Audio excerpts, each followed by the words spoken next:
Alhamdulillah wa summa alhamdulillah. Sama-sama kita rafakkan kesyukuran kita kehadrat Allah Subhanahu wa taala dengan limpah kurnia inayah hidayah serta taufik semata-mata dari Allah Subhanahu wa taala sahajalah. Saat ini terpilih berada di rumah Allah mengakhiri hari kita hari ini dengan melaksanakan solat maghrib secara berjamaah di tempat yang Allah pilih, masjid Allah. Tak ada tempat yang lebih baik kecuali di masjid-masjid atau rumah Allah Subhanahu wa taala, yang mana kalau kita masuk saja ke ruangan masjid ataupun solat ataupun rumah Allah ni, Allah kira sebagai pahala, jaza, dan Allah akan beri hadiah nanti di akhirat. Tak ada kat tempat lain kan. Macam mana hebat pun kat luar sana kan, tak mungkin, ya kan? Mungkin kita, rumah kita lah lebih baik daripada kapet surau, mungkinlah, ya kan? Tapi surau atau masjid tetap yang terbaik. Jadi Alhamdulillah, mudah-mudahan Allah jadikan hari ini hari yang baik bagi kita, kebaikan amalan kita diterima dan diredai oleh Allah Subhanahu wa taala, dan dosa-dosa kita Allah ampunkan, amin ya rabbal alamin. Alhamdulillah, Allah takdirkan kita untuk jumpa sebulan sekali, untuk kita sama-sama muzakarah. Kalau nama pengajian, ya tak layaklah yang ke depan ni nak mengaji kan. Antum semua kan, anda semua ni dah lebih senior dari saya, lebih pengalaman, lebih berilmu. Tapi namanya tazkirah ataupun tazkiyatun nafs ataupun muzakarah, kita bincang lah, ya kan. Jadi ilmunya ni kat depan ni kurang. yang anda semua itu lebih baik. Jadi kalau ada salah dan silap, kita sama-sama bincang lah. Jadi kita ni bulan lepas kita bincang berkenaan dengan surah Al-Mulk kan. Kalau dalam tafsir itu ya, ayat pertama je tak habis lagi kan, daripada surah Al-Mulk. Al-Mulk atau diartikan sebagai kerajaan. Kalau kita rujuk mana-mana hadis, siapa yang baca surah Al-Mulk pada setiap malam sebelum tidur, mudah-mudahan nanti kita mati, kita terhindar daripada soalan kubur. Terhindar, bukan terhindar, kita selamat daripada soalan kubur. Dalam hadis yang lain, malaikat itu turun, Munkar dan Nakir, turun nak menyoal. Surah Al-Mulk atau Al-Quran ini menjadi pembela dia. Tak payah tanya hamba ni, ya kan, dia kawan aku, biar dia rehat. Kembali berjumpa dengan Allah, malaikat Munkar dan Nakir, Allah pun mengiktiraf perkataannya sendiri. Sebab Al-Quran itu kalamullah. Cuma persoalannya bagaimana kita menjadi pembela Al-Quran itu. Macam mana kita nak membela Al-Quran dekat semasa kita masih hidup ni, semasa kita masih ada hayat di kandung badan. Jadi Tabarak itu surah, kita ulang baliklah review ya, surah yang turunkan sebagai surah Al-Makkiyah, atau kebanyakan surah yang diturunkan di Makkah. Bila turun di Makkah itu berkenaan dengan pengikat ataupun penguat iman, kepercayaan kepada Allah Subhanahu wa taala. Itu yang paling utama. Dan jadi kalau nanti turun ketika hijrah ke Madinah, barulah namanya surah Al-Madaniyah. Wallahu a'lam. Jadi kita mulakan saja, a'udzubillahi minasyaitonirrajim. Bismillahirrahmanirrahim. Tabarakalladzi biyadihil mulku wa huwa ala kulli syai'in qadir. Tabarak ada setengah menafsirkan atau menterjemahkan sebagai segala puji-pujian, ya, pada yang allazi biyadihi, yang pada tangannya, al-mulk, segala macam kerajaan, semua kerajaan, wa huwa, dan dialah ala kulli syai'in qadir, penentu segala takdir. Dalam tafsiran yang lain, ulama juga menegaskan kenapa dimulakan dengan tabarak untuk surah Al-Mulk ini. Untuk surah yang Al-Mulk itu raja, raja segala raja, Allah Subhanahu wa ta'ala, itu raja segala raja. Kenapa juga setengah itu dinamakan sebagai surah Tabarak? Kerana dimulakan dengan Tabarakalladzi. Jadi Tabarak artinya berkah, keberkahan, keindahan, keelokan, kecantikan. Keberkahan ini sesuatu yang ada nilai di sisi Allah Subhanahu wa ta'ala. Berkah, berkah ini suatu benda yang tak boleh dilihat. Boleh tengok ke berkah? Kalau berkat tu boleh lah, ya kan? Nasi ambeng kan. Ya kan, nasi ambeng kan, kenapa kalau adat orang Jawa, ya kan, kalau lepas kenduri-kenduri itu dibawa balik berkat. Dan berkat itu bukan nasi. Keberkahan. Dek, pertemuan kita bersama-sama, belah ayam sama-sama, nasinya dibelah-belah. Sedekah itu mengandungi berkah. Berkah itu tak kelihatan, nasinya kelihatan lah, ya kan? Nasinya nampak, serundengnya nampak, ayamnya nampak, apa lagi? Kan ikan masin, bulu ayamnya nampak. Itu yang macam sempurna sikit lah. Tempenya nampak lah, cerita makanan pula, ya kan? Tapi nanti anak-anak balik tunggu, ya kan? Kalau anaknya tiga lah makan sama-sama. Kalau anaknya 11, ya 11. Yang iling ataupun yang ingat, ini anaknya 11, dibagilah 2 berkat. Takut rebutan. Tapi macam mana pun berkah dibawa balik, daripada surau ke, daripada kenduri ke, dibawa balik ke rumah. Begitu juga maksud berkah ini nanti kita bawa balik ke akhirat, masa kita mati, semasa kita kat dunia. Itu simbolik dia. Simbolik adat Jawa ni mengandungi simbolik. Cuma anak-anak muda tak perasan, taunya makan aja, termasuk saya lah. Kan? Itu simboliknya. Dulu ulama-ulama, ya kan, dari seberang sana itu faham Al-Quran.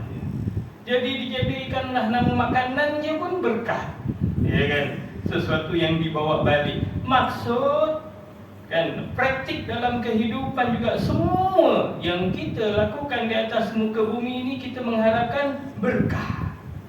Sebab apa? Nanti kita pasti akan balik rumah kita, yaitu alam akhirat, tempat asal kita, ya kan? Itu di alam akhirat kita bawa berkat tak dari Bukit Kapar, bukanlah, dari dunia. Yalah, kita tak pergi kapar lah, ya kan. Jadi dari dunia ni kita berkah ke tidak? Macam mana nak kehidupan kita ini penuh dengan keberkatan? Itulah Allah turunkan surah Tabarakalladzi biyadihil mulku wa huwa ala kulli syai'in qadir. Allah mengajak supaya kita ini sedar bahawa semua keindahan, semua kecantikan, semua yang ada di atas muka bumi ini, inna, dalam surah Al-Kahfi ayat yang ke-6, A'udzubillahi minasyaitonirrajim, inna ja'alna ma'alal ardi zinah. Kan, sesungguhnya kami ciptakan di atas muka bumi ini penuh dengan perhiasan. Memang Allah sengaja supaya nanti kita lihat keindahan itu, siapa yang kita puji.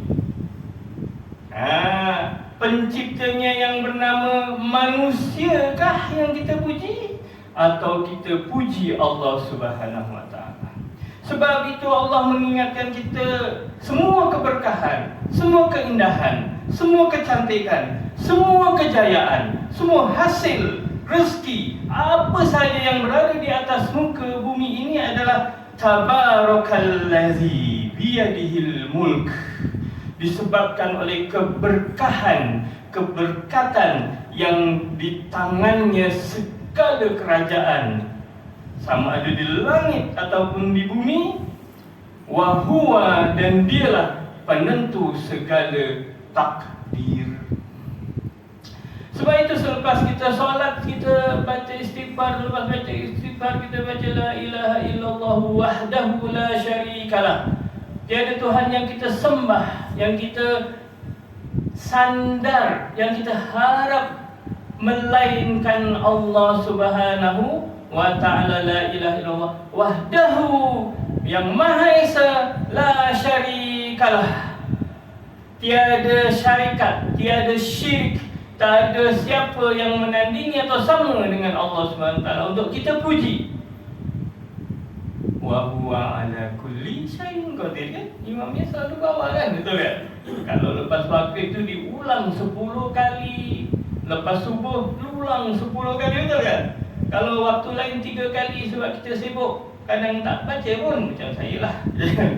Jadi kenapa kita ulang 10 kali? Supaya kita mengingatkan diri kita sendiri bahawa setiap yang berlaku pada hari ini tadi dan yang akan berlaku itu semua ditakdirkan oleh Allah Subhanahu wa ta'ala. Sebab itu nanti kita solat, kita akan baca apa? Surah yang paling utama dan wajib kita baca dalam solat, yaitu Al-Fatihah. Kunci kehidupan. Al-Fatihah, Ummul Quran, ibu kepada Al-Quran. Al-Fatihah itu maksud kunci. Allahu Akbar, Alhamdulillahi Rabbil Alamin. Segala puji bagi Allah yang mentadbir alam semesta ini. Apa yang Allah tadbir? Semuanya. Walau zarrah, walau besar zarrah ni Allah tadbir. Sebab itu Allah sebut dalam surah yang lain, ayat yang lain, Ba'da'udzu billahi minasyaitonir rajim, innallaha la yazlimu misqala zarrah. Sesungguhnya Allah tidak pernah zalim walaupun sebesar zarrah. Sebab itu kita sebelum tidur, kan, sebelum tidur kita baca tabarakalladzi biyadihil mulku wa huwa ala kulli syai'in qadir. Lega kita. Saya yang ada hutang beribu-ribu, tak mampu bayar, lega, ini semua takdir. Aku niat tak bayar lah yang penting, kan, ada duitnya bayar. Takdirnya tak ada duit, siapa macam mana nak bayar? Takdir, kan, usaha yang menentukan Allah. Nanti besok ni nak jadi apa, kerja ke tidak, gaji berapa, cukup ke tidak makan kita, Allah semua yang takdir. Ingat, jadi tidur kita dengan keadaan tenang dan lena menghadap Allah Subhanahu wa ta'ala. Tidur kan mati. Siapa yang tidur hidup? Tidur ya masak. Kok laki aku ni tidur tapi kok di dapur goreng-goreng, macam mana? Ada ya? Tak ada lah. Ngelindur. Ngelindurnya masak, cuci baju, gaya, ya kan, senang, nyangkul. Nyangkul. Tak ada kan, tidur. Sebab itu semasa kita nak tidur nanti Allah panggil, ya ayyuhan nafsul mutmainnah, wahai jiwa-jiwa yang tenang, irji'i ila rabbiki radiyatan mardiyah, kembalilah kepada Tuhanmu, kan? Sesungguhnya aku redha, engkau pun redha. Fadkhuli fi ibadi, masuk di kalangan hamba-Ku. Maksudnya Allah terima kita sebagai hamba-Nya. Untung.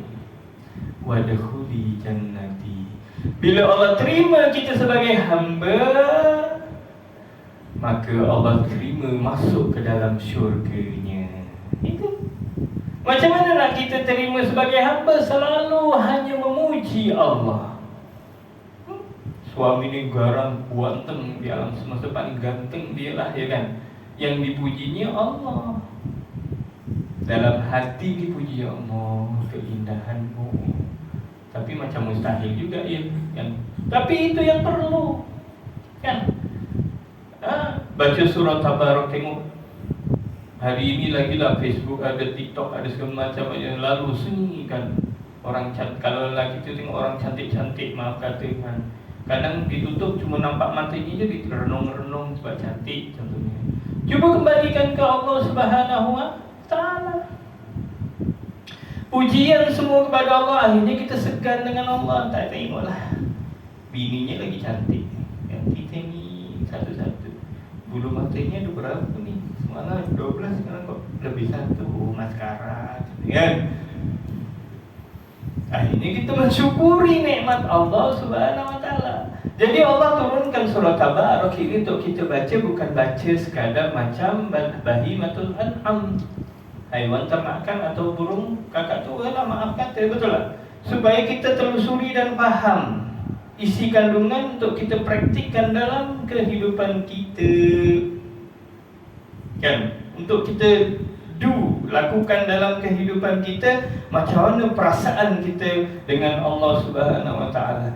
Kita boleh melakukan hal yang sama. Dua orang dalam surah Al-Kahfi diceritakan, dua orang yang melakukan hal yang sama, mengerjakan kebun. Satu buat kerja kebun tu kerana Allah, satu buat kerja kebun kerana material, kesenangan dunia kan. Akhirnya orang yang mengharapkan kesenangan dunia, Allah musnahkan semuanya. Macam tak dapat apa-apa pun, dunia pun tak ada, akhirat pun tak ada. Bahkan orang yang disusahkan semasa kat dunia kan, kau tanam-tanam tak jadi, tanam-tanam dimakan dengan monyet, tanam-tanam semua tak jadilah, ya kan. Tapi ini dia sedar semua itu adalah ketentuan daripada Allah Subhanahu wa Ta'ala, dapat dia ganjaran dekat akhirat. Itu perbandingan atau perbezaan. So dalam kehidupan kita sama, kita nak pilih apa? Nak puji Allah atau sebaliknya? Kalau kita puji Allah, kita dapat. Kalau kita tak puji Allah selain Allah, kita dapat. Cuma dapat apa? Yang tadi tu dapat menjadi hamba Allah Subhanahu wa Ta'ala yang terima, yang diredai. Yang sebaliknya, nanti wakanu minal kafirin, nanti dianggap kufur oleh Allah Subhanahu wa Ta'ala. Sebab itu Allah, innallaha la yanzuru ila suwarikum walakin yanzuru ila qulubikum. Allah tak lihat pun apa yang ada di luaran kita. Sama-sama ni kerjanya, pakaiannya sama, tapi Allah lihat apa niat dia, apa harapan dia, siapa dalam hatinya yang diharapkan dan siapa dalam hatinya yang dia puji. Itu Allah mengingatkan kita dalam surah Tabarak. Dan ingat, semua adalah ketentuan takdir dia. Takdir dia, semua adalah ketentuan dia. Apa pun, betul. Kita ada gula kat rumah contohnya kan, datang semut kan, dicuri, dimakan semut. Apa bukan itu takdir? Sedangkan dalam surah Al-Baqarah sebut, apa benda pun yang diambil oleh binatang serangga itu dianggap sebagai sedekah, berkah jadinya. Kadang-kadang kita makan gula tak berkah lah, jadi kencing manis, sumbat sana sini. Rupanya semut yang makan, tapi semut makan dia tak jadi kencing manis, jadi berkah kepada kita. Semua yang kita tanam, semua yang kita bina, kalau diambil oleh makhluk lain termasuk manusia, itu berkah, sedekah di sisi Allah. Kadang-kadang contoh saya tanam pisang, tanam-tanam kan, dah berbuah, dah nak masak, besok merotoli, habis semua dimakan oleh monyet. Kita maki hamun. Siapa yang kita maki hamun? Monyet. Monyet tak ada akal. Siapa yang mengilhamkan monyet itu untuk pergi makan tempat kita? Siapa? Rasa-rasa siapa? Baca surah An-Nahl. Siapa yang mengilhamkan makhluk ni? Allah Subhanahu wa Ta'ala. Selain jin dan manusia, semua beredar pada paksinya daripada Allah Subhanahu wa Ta'ala. Rupa-rupanya Allah nak cukai kita, untuk Allah ganti pisang yang hebat nanti dekat akhirat. Kalau itu ada pegangan itu dalam hati semua orang yang beriman, malah semua manusia salaman damai kita. Tapi tak mungkinlah yang salaman itu hanya di syurga Allah Subhanahu wa taala. Kan? Tapi sekurang-kurangnya adalah 2-3 orang yang faham. Akhirnya kalau diambil monyet ke, diambil 4 kaki ke, dikorek ke, di orang yang kepala hitam ni mengambilnya sekalipun, it's okay. Sebab apa? Dia jadi sedekah di sisi Allah Subhanahu wa taala. Dan ini yang sepatutnya ditanam dalam sanubari umat. Al-Quran ini dididik. Dia susah. Sebab susahnya kita dididik setiap perkara kena berjaya di dunia. Semua perkara kena ditentukan kejayaannya di dunia. No, tak boleh gitu. Semua dah ditentukan oleh Allah. Berjaya ke gagal ke di dunia itu oleh Allah. Tapi berkah kesabaran, berkah kesyukuran itu nanti dekat akhirat. Sebab tu Allah Subhanahu wa taala sebut ulaika humul muflihun. Orang yang beriman dengan perkara gaib, perkara akhirat, mereka inilah yang sebenarnya berjaya. Mati dia berjaya dia. Walaupun dia usaha beratus tahun, beribu tahun lah. Macam Nabi Nuh alaihi salatu wassalam, 1000 tahun mengajak umatnya. Berapa orang? 80 orang je yang ikut Nabi. Kan? Tapi keberkahan yang dia perolehi daripada kesabaran dan iman dia kepada Allah Subhanahu wa taala, syurgalah. Adakah itu hanya untuk Nabi? Cerita itu untuk Nabi? Tak. Cerita itu untuk pedoman kita bersama.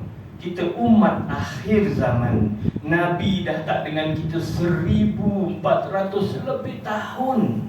Kalau dulu umat 400 tahun aja, tak payah lama. 200 tahun aja, tak payah lama. 40 hari je ditinggalkan Nabi, boleh ingkar total, boleh kufur total. Kita ni 1400 lebih tahun, dekat 1500 tahun. Mudah-mudahan masih boleh duduk di surau untuk kita sama-sama muzakarahkan Al-Quran, kalam Allah ini. Mudah-mudahan keberkahan itu kita dapat. Dan tapi tak nampaklah ya kan. Ketika kita bicara dengan tentang Al-Quran di mana pun, di kedai kopi kah, di beranda rumah kah, di surau kah, lebih-lebih lagi atau di masjid kah, itu malaikat akan berduyun-duyun menaungi orang yang berbincang tentang Al-Quran. Berduyun sampai ke Sidratul Muntaha, sampai seluruh makhluk yang Allah takdir ini, selain jin dan manusia, seluruh makhluk yang ada di atas muka bumi, fil barri wal bahr, sama ada di daratan atau di lautan, itu mendoakan kebaikan orang yang berada di majlis ilmu Allah Subhanahu wa taala.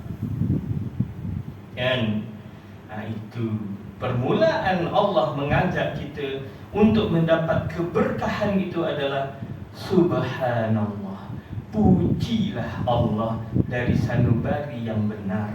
Sebab itu Allah ajar kita setiap solat, kadang-kadang solat subuh, zuhur, asar, maghrib, isyak, setiap solat 5 waktu. Kenapa 5 waktu? Kerana kita di antara waktu-waktu itu kita diberi peluang untuk melakukan aktiviti di dunia, ya kan? Kemudian kita bersihkan balik. Kadang-kadang kita dipuji kerana kecekapan kerja kita, kecemerlangan kerja kita, dipuji ni. Dan kadang-kadang kita memuji orang kerana kehebatan ilmunya, kerana kehebatan kerjanya dan sebagainya, kemurahan hatinya. Tapi ingat, kita bukan puji, bukan alhamdulillah bos kita, tapi alhamdulillahi rabbil alamin. Dan itu kalau kebaikan. Kalau kita tiba-tiba pergi kerja kemalangan, musibah, jam, ya kan, susah kita, diberi sakit kita, tak boleh bangun kita,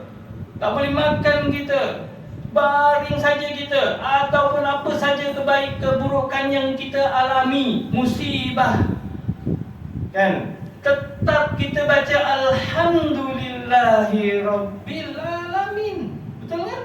Tetap kita nak kata puji Allah Subhanahu wa ta'ala. Itu didikan yang patut, wajib ada pada diri setiap orang yang beriman, seluruh manusia.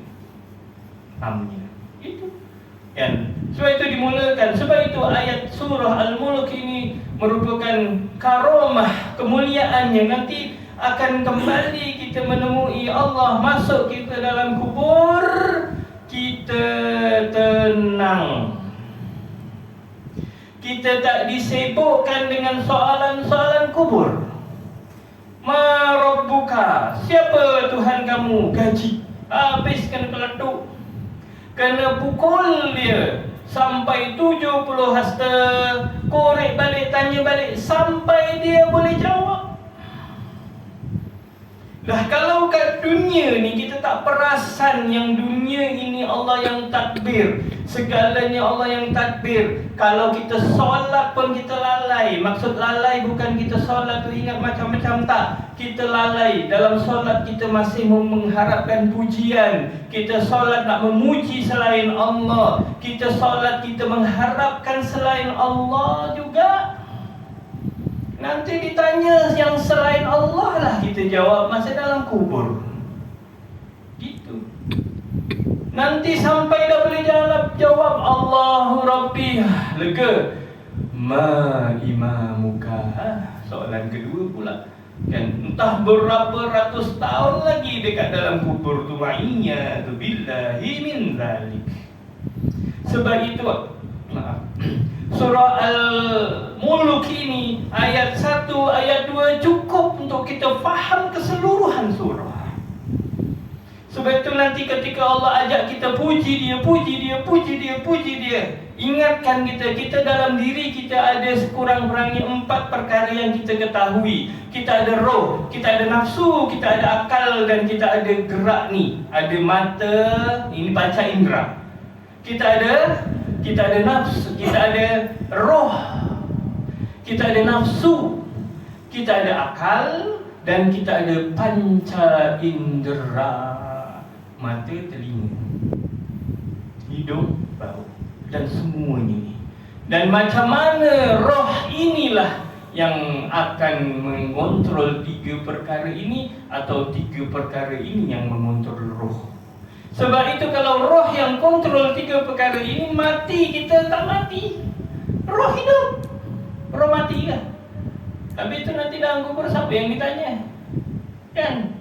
Roh kita. Sebab itu semasa di dunia kita biar roh ni celik, melihat kita. Sebab tu di ayat yang lain nanti Allah cakap, kan, Allah Subhanahu wa ta'ala sebut,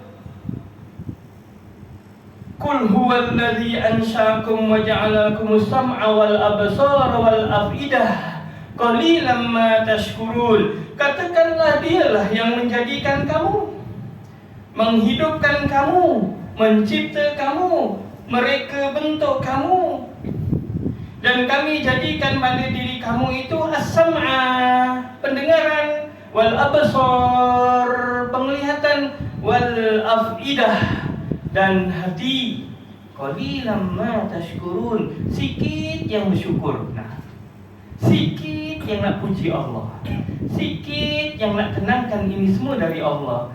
Bila sikit sangat yang berlaku dalam diri kita, nafsu yang kawal kita, akhirnya kita tanam ubi beribu, dibantai oleh monyet, kita marah monyet, kita racun dia, kita tembak dia, kita pelasar dia. Kalau yang turun tu ribut taufan, macam mana? Sebab itu sebelum kita menanam, melakukan suatu pekerjaan, innamal a'malu binniyat wa innamal likulli imri'in ma nawa. Kan, setiap amalan itu kena ada niat. Niat kita. Siapa yang berniat hijrah niat dia kepada Allah dan Rasul, dapat dia. Tapi kalau dia niat hijrah atau niat dia kerana untuk kemewahan dunia, kecantikan wanita, kesenangan semua tu, fahijratu mahajran. Dan maksudnya, maka dia dapat apa yang dia dapatkan. Kalau dia tanam-tanam dirodok oleh binatang, atau dirompak, atau diracun oleh orang, atau apa dan sebagainya, padahal itu takdir Allah Subhanahu Wa Taala. Kalau kita tidak kenangkan, maka kita dapat iaitu kemarahan, dendam kesumat, geram dengan sipulan dan sipulan. Dan tapi kalau kita buat kerana Allah, redha Allah yang kita dapatkan. Redha itu maksudnya senang dengan ketentuan dia. Maka Allah senang dengan keputusan kita. Takkanlah Allah senang dengan kita marah-marah orang, kita benci orang, kita benci makhluk, kan? Betul tak? Jadi itu yang kita nak kenangkan. Itu ayat pertama. Ingat semua perkara. Saya ingat tu bagi saya sendiri. Ingat tu untuk saya sendiri. Bukan nanti macam maksa suruh ingat, taklah kan? Untuk diri sendirilah. Innallaha ala kulli syai'in qadir. Wa huwa ala kulli syai'in qadir. Dialah penentu segala. Sebab tu dalam surah Al-Fatihah, Alhamdulillahirabbil alamin, Ar-Rahmanir-Rahim, Maliki Yaumiddin, yang menguasai hari esok. Esok ni tak kisahlah kiamat ke besok, nanti sekejap lagi siapa yang kuasai? Allah Subhanahu Wa Taala. Kena ingat sebelum kita, sebab tu kita solat, kita berdiri. Ingat selepas solat ni apa pun yang berlaku itu dah ketentuan Allah, pentadbirnya Allah, yang tentukan Allah. Gitu. Didik hati kan, yang tadi absar, hati penglihatan kita, didik nafsu kita didik akal kita. Kita didik. Siapa yang mendidik kita sendiri, iaitu roh. Sebab itu quli ruh min amri rabbi. Semua berkenaan dengan roh adalah urusan Allah. Roh orang yang beriman nanti diangkat oleh Allah SWT semasa tidur, dikumpulkan dengan para roh. Allah takdir roh tu, Allah didik roh tu, nanti bangun, diturun balik. Syaratnya beriman, iaitu percaya dengan pentadbiran Allah Subhanahu Wa Taala. Iman itu salah satu maksud yang paling dalam adalah iman, maksudnya percaya dengan ketentuan Allah, percaya sungguh-sungguh dengan takdir Allah. Maksudnya percayalah bahawa ketentuan Allah itu tidak pernah zalim. Kita lihat saja para nabi, ada yang selesa hidupnya, tak ada. Ada yang tenang hidupnya, tak ada. Tapi dia tenang hati. Hidupnya memang tak tenang, diserang, dimaki, nak dibunuh, kan? Tenang ke hidupnya? Hidupnya tak tenang, tapi hatinya tenang. Hatinya tenang. Jadi kita ni lah hidup di akhir zaman ini lagi dahsyat. 2 hari lepas dah launch, kan? Tesla mengeluarkan beratus-ratus, beribu-ribu robot untuk mengganti pekerjaan manusia. Robot AI itu dia. Macam filem, tapi bukan filem, real. Nanti dia jadi tukang kebun, jadi apa? AI. Habis itu manusia tak buat apa? Ngatang dulu. Diam-diam goyang kaki. Ya, kan? Itu. Nanti kalau kita iman kita dengan pekerjaan kita, iman kita dengan gaji, habislah. Tapi kalau iman kita dengan Allah Subhanahu Wa Taala, innallaha la yuzlimu mithqala dzarrah, Allah tak pernah zalim walau sebesar zarrah. Itu ayat pertama. Allah ajak kita dalam surah Tabarak, atau keberkahannya, iaitu pentadbirnya adalah Allah Subhanahu Wa Taala. Ingat ya, Allah tadbir setiap perkara. Kalau dah zarrah, macam mana? Kita tahu ke berapa detik jantung kita sehari? Tak tahu. Siapa yang tadbir? Allah. Kan? Sedar aja kita tak perasan. Kita sedar ni, kita tak perasan jantungnya tengah tak. Kan? kenapa lagi tidur? Kan? Dan Allah mentadbir hamba dia, khususnya manusia, malah seluruh makhluknya, khususnya manusia yang beriman ni Allah tadbir sungguh-sungguh. Ar-Rahman, Ar-Rahim. Cara Allah tadbir itu penuh dengan kasih sayang. Siapa pun yang mensyirikkan Allah pun Allah bagi rezeki. Yang menentang Allah, yang tidak menyembah Allah, terang-terang menentang Allah je, Allah bagi rezeki. Apatah lagi Ar-Rahim, orang khusus untuk orang beriman. Ar-Rahim itu khusus untuk orang beriman. Jadi apapun yang berlaku pada diri orang yang beriman itu adalah semua mengandungi keberkahan dari Allah Subhanahu wa taala. Tabarakalladzi biyadihil mulku wa huwa ala kulli syai'in qadir. Baru masuk ayat yang kedua. Ini pun ayat pertama ya, kita masih nak perlu bahas panjang lagi nanti. Kita kan manusia cepat lesu, cepat apa orang kata bosan sifat kita. Alladzi khalaqal mauta wal hayata liyabluwakum ayyukum ahsanu amala wa huwal azizul ghafur. Alladzi khalaqal mauta, dialah yang menciptakan, menjadikan, yang mentadbir kematian, wal hayata, dan kehidupan. Tadilah kita tanam pokok, dilanggar oleh monyet, mati. Katalah kita tanam 100, mati 10. Kita marah monyet ke? Jangan. Siapa yang ilhamkan monyet tu? Ya kan? Susah kan? Tapi perlu diingat, lama-lama kita terima. Tapi tak ada siapa yang ingat kan? Diciptakanlah racun monyet, perangkap monyet. Padahal itu semua nanti dekat akhirat dah jadi berkah. Setiap yang diambil oleh binatang itu berkah, walaupun baru ditanam, dimakan umbutnya. Padahal kita niat kita tanam biar berbuah jadi sedekah. Rupanya belum buah disedekah dah oleh Allah Subhanahu wa taala. Sebab Allah tanya, hal adullukum ala tijaratin tunjikum min adzabin alim.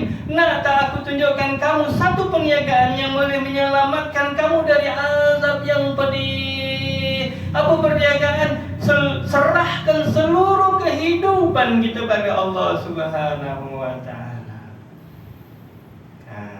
Kan? Sebab itu Allah sebut, wa may yattaqillaha yaj'al lahu makhraja. Siapa yang bertakwa, percaya betul dengan pentadbiran Allah ni, yaj'al lahu makhraja, Allah akan bukakan jalan.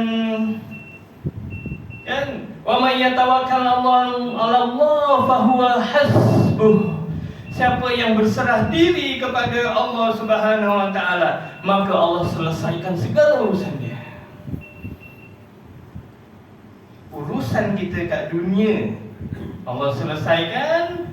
Yang lebih kita harapkan sangat-sangat adalah urusan kita di akhirat, urusan kita selepas mati. Sebab itu biarlah kita bersusah payah pegang kalam Allah ni, pegang kalimah Allah ni, bersusah payah kita supaya kita mati kita bersenang-senang. Kan? It's okay. Ya kan? It's okay. Apa pun ingat, semasa bangun pagi nak pergi pekerjaan, ini kerja memang dah ditakdirkan atasku. Langkah ingatkan diri kita ni. Ingat, kadang-kadang kita lupa. Bukan kadang-kadang, kalau saya memang sentiasa lupa. Sebab kita insan nasia, manusia ni nasia, sentiasa lupa. Mana nama kita je lupa. Siapa yang nama selain insan? Tak ada kan? Insan itu maksudnya lupa. Al-insan la yakhlu anil khata'i wan nisyan. Manusia ini tidak pernah lepas daripada melakukan silap dan juga lupa. Jadi kita memang lupa. Sebab tu nanti lepas tu kita solat duha untuk ingat.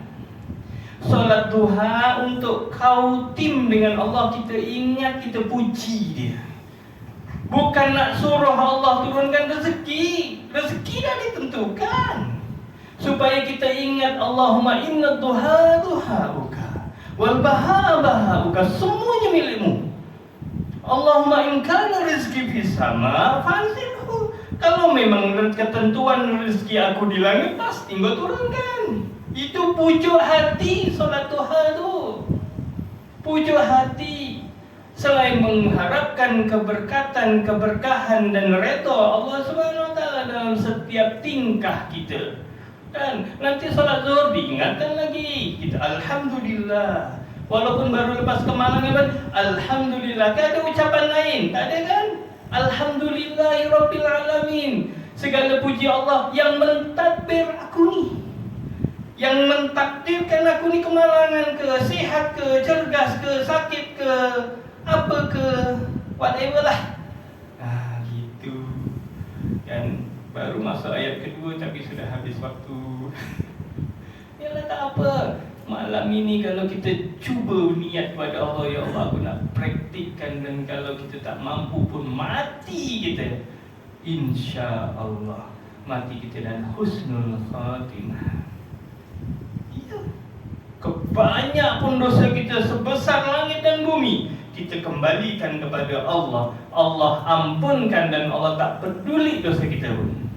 Ya, yang penting kita mau minta maaf. Kita minta ampun, kita pernah lalai. Dan hari ini, saat ini aku berniat, ya Allah, supaya untuk kenal pasti setiap tingkah, setiap kerja itu dah ditentukan oleh Allah. Tak ada perkataan yang lain yang perlu keluar dari mulutku ini, hatiku ini, kecuali pujian-pujian kepadamu, ya Allah. Yaitu Al-Fatihah, kunci kepada kehidupan, Ummul Quran, ibu kepada Al-Quran, dimulakan dengan Alhamdulillahirabbil alamin. Wallahu ta'ala alam. Minggu depan, bulan depan kita ni baru sambung ayat yang kedua. Macam mana Allah yang menciptakan itu semua, Dia berluakum ayyukum ahsanu amala, untuk menguji hati-hati kita. Ini mana paling baik hati kita ni, yang mana yang sentiasa nak puji Allah walaupun apapun musibah yang berlaku.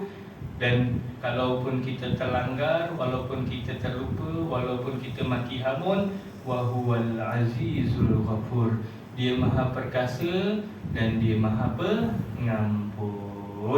Wallahu ta'ala. Mudah-mudahan Allah jadikan seluruh kehidupan kita ini dengan penuh keberkahan. Mati kita membawa bekal nanti ke akhirat. Mudah-mudahan kita bertemu dengan Allah Subhanahu wa taala. Amin ya rabbal alamin. A'udzubillahi samil alim minasyaitonir rajim. Bismillahirrahmanirrahim. Allahumma arhamna bil Qur'an waj'alhu lana imama wa nuran wa hudan wa rahmah. Allahumma dzakkirna minhu ma nasina wa 'allimna minhu ma jahilna warzuqna tilawatahu ana al-lail wa atrafan nahar